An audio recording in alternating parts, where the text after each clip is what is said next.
जय हिंद दोस्तों, मेरा नाम है विवेक और आप देख रहे हो एग्जाम सेट यूट्यूब चैनल, जहां पे आपको डेली 2 लेटेस्ट गवर्नमेंट जॉब के बारे में बताया जाता है। जो पहली गवर्नमेंट जॉब है उसका नोटिफिकेशन आपको 10 बजे टेलीग्राम और व्हाट्सएप पे दिया जाता है, और बात रही दूसरी गवर्नमेंट जॉब की, उसकी वीडियो बनाई जाती है दोपहर 3 बजे इस चैनल पर आती है। ठीक है, तो टेलीग्राम और व्हाट्सएप से भी जरूर जुड़ जाना, लिंक मैं वीडियो डिस्क्रिप्शन में आपको दे दूंगा। और बाकी 3 बजे वाली वैकेंसी की तो वीडियो ही मैं आपके लिए बनाता हूं, और अभी आप 3 बजे वाली वैकेंसी ही देख रहे हो। तो चलिए बात करते हैं आज के गवर्नमेंट जॉब की। दोस्तों, आज मैं आपके लिए एक ऐसी सरकारी नौकरी लाया हूं जिसमें सैलरी तो बहुत ज़्यादा है ही, प्लस यहाँ पे अच्छी खासी आपके पास पावर भी होती है। कहते हैं ना कि कलम में बहुत ताकत होती है, वही ताकत आज आपके पास होने वाली है। आप एक इतने बड़े ऑफिसर बन सकते हो कि अगर आप किसी डॉक्यूमेंट पे साइन कर दो तो कोई भी उस डॉक्यूमेंट को रिजेक्ट नहीं कर सकता, क्योंकि यहाँ पे आप एक गैजेटेड ऑफिसर बन सकते हो। फॉर एग्जाम्पल, मान लो अगर आप किसी कैरेक्टर सर्टिफिकेट पे सिग्नेचर कर दो तो वो कैरेक्टर सर्टिफिकेट वैलिड हो जाता है। अगर आप किसी के मेडिकल पे सिग्नेचर कर दो तो मेडिकल सर्टिफिकेट वैलिड हो जाता है। तो अगर आप ऐसे ऑफिसर बनना चाहते हो, 85,000 से लेकर 90,000 रुपये पर मंथ वाली सरकारी नौकरी लेना चाहते हो, तो आज आप पे जबरदस्त मौका है। वीडियो को एंड तक देखना, वैकेंसी की A to Z सारी जानकारी मैं आपको दूंगा। सिलेबस वगैरह, बुक्स वगैरह, कैसे अप्लाई करना है, सब कुछ बताऊंगा। तो चलिए शुरू करते हैं। सबसे पहले तो मैं आपको विभाग का नाम बताता हूं ताकि आपको पता चले कि ये गवर्नमेंट जॉब निकाली किसने है। तो ये गवर्नमेंट जॉब निकाली है लोक सेवा आयोग विभाग ने, और यहाँ पे आवेदन अभी स्टार्ट नहीं हुए हैं। इसके जो आवेदन है ये आप कर पाओगे 29 मई से। ठीक है, 29 मई अब आने वाली है, ज़्यादा टाइम नहीं बचा है, तो 29 मई से आवेदन यहाँ पे स्टार्ट हो जाएंगे। लास्ट डेट की बात करें तो फॉर्म भरने की लास्ट डेट है 23 जून। जो फॉर्म भरने की फीस है वो भी आपको 23 जून तक यहाँ पे देनी होगी। और बात करें कि आपका एग्जाम कब होगा, तो देखिए एग्जाम की डेट अभी यहाँ पे अनाउंस नहीं करी गई है, इसलिए अभी कुछ कहना मुश्किल होगा। लेकिन मैं इतना जरूर कह सकता हूँ कि यहाँ पे जब भी आपकी परीक्षा होगी, एडमिट कार्ड रिलीज होगा, तो आप पे मेल मैसेज 100% कन्फर्म आएगा। अगर आप इस वैकेंसी में अप्लाई करोगे ना, तो मेल वगैरह मैसेज वगैरह आपको मिल जाएगा एडमिट कार्ड रिलीज होते ही। तो ऐसा नहीं है कि आपको परीक्षा पता नहीं चलेगी और परीक्षा हो जाएगी, पता तो आपको चल जाएगा। ठीक है, तो चलिए आगे बढ़ते हैं और इसकी क्वालिफिकेशन जानते हैं।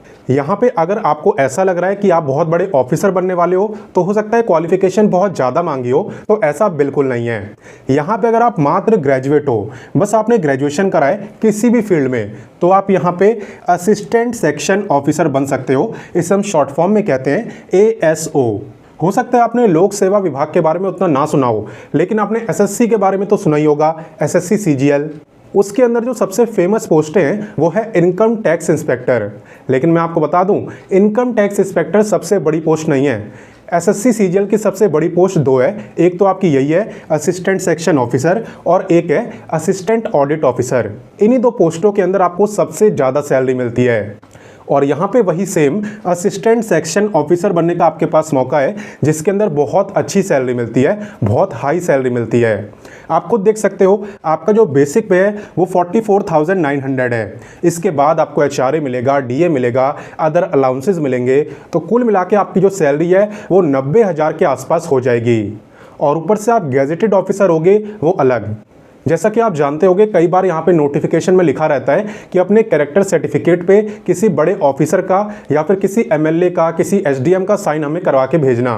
तो यहाँ पे उसी लेवल के आप भी एक गैजेटेड ऑफिसर होते हो, और आप भी अगर किसी के कैरेक्टर सर्टिफिकेट पे सिग्नेचर कर दो ना, तो वो वैलिड माना जाता है।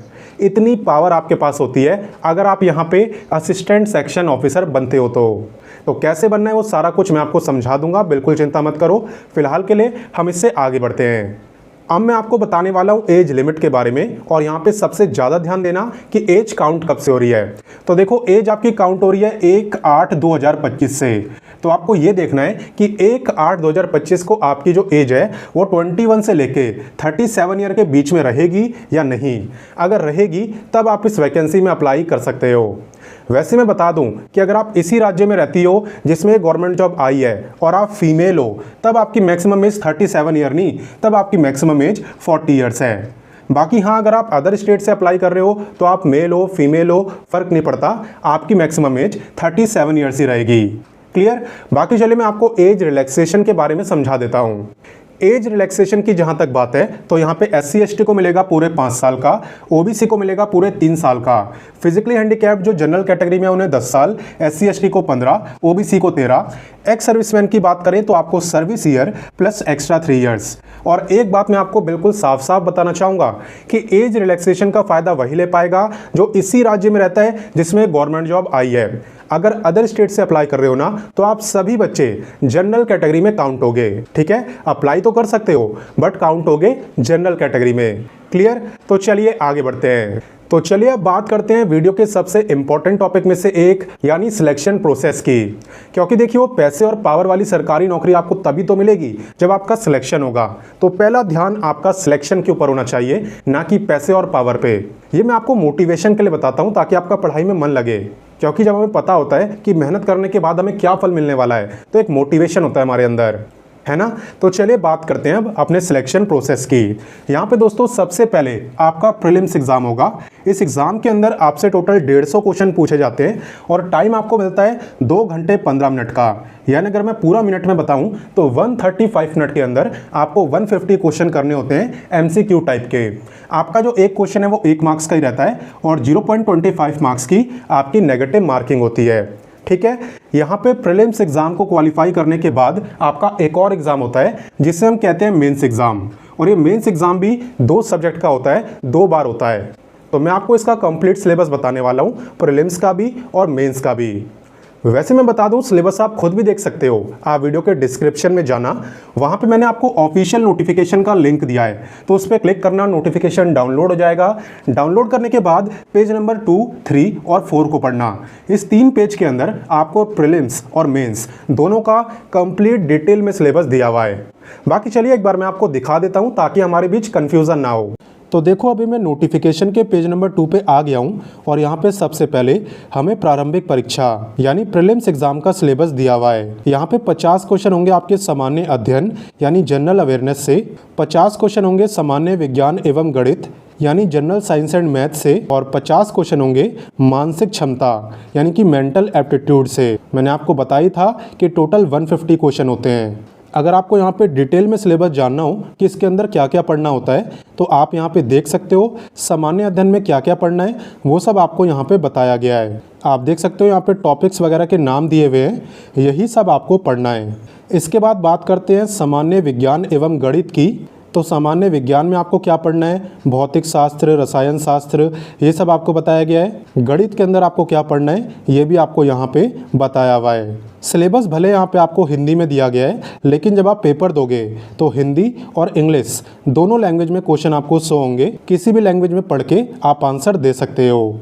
मानसिक क्षमता जाँच की बात करें तो इसके अंदर सभी सब्जेक्ट से मिक्स क्वेश्चन होते हैं। यहाँ पे आप देख भी सकते हो, ये सारे टॉपिक्स आपके मानसिक क्षमता जांच में आते हैं। ये तो बात हुई प्रीलिम्स की। अब बात करते हैं मुख्य परीक्षा यानी मेंस एग्ज़ाम की। तो यहाँ पे मैंने बोला था कि मेंस एग्ज़ाम में आपको 2 पेपर देने होते हैं। पहला जो पेपर है वो आपका सामान्य हिंदी का होता है और इसमें कम से कम 30 मार्क्स आपको लाने ही होते हैं इस एग्ज़ाम को क्वालिफाई करने के लिए। और टोटल जो मार्क्स होते हैं वो होते हैं 100। एक क्वेश्चन 1 ही मार्क्स का होता है और 0.25 मार्क्स की नेगेटिव मार्किंग। पेपर 2 की बात करें तो सामान्य ज्ञान का होता है और बिल्कुल सेम होता है जैसा आपने प्रीलिम्स एग्ज़ाम दिया है ना, बिल्कुल सेम आपका यहाँ पे मेंस एग्ज़ाम का पेपर 2 भी होता है। यानी कि 50 क्वेश्चन सामान्य अध्ययन से, 50 क्वेश्चन सामान्य विज्ञान और गणित से और 50 क्वेश्चन मानसिक क्षमता जांच से। तो सिलेबस आपने देख लिया। बाकी बात रही कि आप इस गवर्नमेंट जॉब की तैयारी कहां से करोगे, तो इस गवर्नमेंट जॉब के लिए जो सबसे बेस्ट बुक है उसका लिंक मैं वीडियो डिस्क्रिप्शन में आपको दे दूंगा। आप उसे परचेस करके इसकी तैयारी कर सकते हो। बाकी चलिए आगे बढ़ते हैं। तो चलिए अब बात करते हैं एप्लीकेशन फीस की, यानी इस गवर्नमेंट जॉब में अप्लाई करने के लिए कितने पैसे आपके लगने वाले हैं। तो यहाँ पे अगर आप जनरल या OBC में आते हो तो आपकी फीस है 600, और अगर आप अदर स्टेट से अप्लाई कर रहे हो तब तो आप किसी भी कैटेगरी के हो, आपकी फीस 600 ही लगने वाली है। वहीं पे अगर आप SC ST या फिजिकली हैंडीकैप्ड हो तब आपकी फीस है 150, और जो फीमेल हैं इसी राज्य की उनकी भी फीस यहाँ पे 150 रहेगी, और बाकी फीस की पेमेंट ऑनलाइन ही हो जाएगी जैसा कि बाकी गवर्नमेंट जॉब्स में होती है। तो चलिए अब मैं आपको अप्लाई करने के स्टेप्स बता देता हूँ। सबसे पहले तो ये याद रखना कि अप्लाई अभी नहीं कर पाओगे, अप्लाई कर पाओगे 29 मई से। ठीक है, 29 मई को वीडियो के डिस्क्रिप्शन में मैं आपको अप्लाई का लिंक दे दूंगा। साथ ही साथ मैं टेलीग्राम पे बता भी दूंगा, मैंने अप्लाई का लिंक दे दिया है, तो इसलिए कह रहा हूँ टेलीग्राम से जुड़ जाना, वीडियो डिस्क्रिप्शन में लिंक दिया हुआ है। तो 29 मई को आपको सबसे पहले अप्लाई लिंक पे क्लिक करना है। क्लिक करने के बाद स्टेप 1 के अंदर आपको अपना रजिस्ट्रेशन करना है, ठीक है। अपनी बेसिक जानकारी देके, अपने फोटो सिग्नेचर अपलोड करके आप यहाँ पे रजिस्ट्रेशन कर सकते हो। रजिस्ट्रेशन करने के बाद आपको फीस की पेमेंट करनी है, जो कि ऑनलाइन ही हो जाएगी। डेबिट कार्ड, क्रेडिट कार्ड जो भी आप यूज़ करते हो उससे आप कर सकते हो। एंड उसके बाद आपको यहाँ पे लॉगिन करना होता है। यूज़र नेम और पासवर्ड डाल के आप लॉगिन करते हो एंड लॉगिन करने के बाद आप कंप्लीट एप्लीकेशन फॉर्म को फिल कर पाते हो, ठीक है। और इस बीच आपको कोई दिक्कत आए, कुछ ना समझ आए तो आप कमेंट करके मुझसे पूछ सकते हो। बात करें यहाँ पे जॉब लोकेशन की, एग्जाम सेंटर की, तो ये दोनों चीज़ें आपकी बिहार राज्य में रहने वाली है। हालांकि अप्लाई इसमें आप किसी भी स्टेट से कर सकते हो, बट आप आओगे जनरल कैटेगरी में। और बाकी बात रही टोटल पोस्ट की, तो आपको स्क्रीन पे दिख रही होगी। तो अपनी तरफ से मैंने आपको इस गवर्नमेंट जॉब की सारी जानकारी दे दी है। अब आपका काम है इस वीडियो को अपने दोस्तों के साथ, भाई बहनों के साथ शेयर करने का, ताकि वो भी इस वैकेंसी में अप्लाई करें। साथ ही साथ मेरे समझाने का तरीका अच्छा लगा तो वीडियो को लाइक कर देना, क्योंकि आपको पता है आपका एक लाइक मुझे 10 गुना मोटिवेशन देता है। तभी तो रोजाना लेटेस्ट गवर्नमेंट जॉब आपके लिए ले आता हूँ। तो चले मिलते हैं नेक्स्ट वीडियो में फिर एक नई गवर्नमेंट जॉब के साथ, और तब तक के लिए जय हिंद, वंदे मातरम।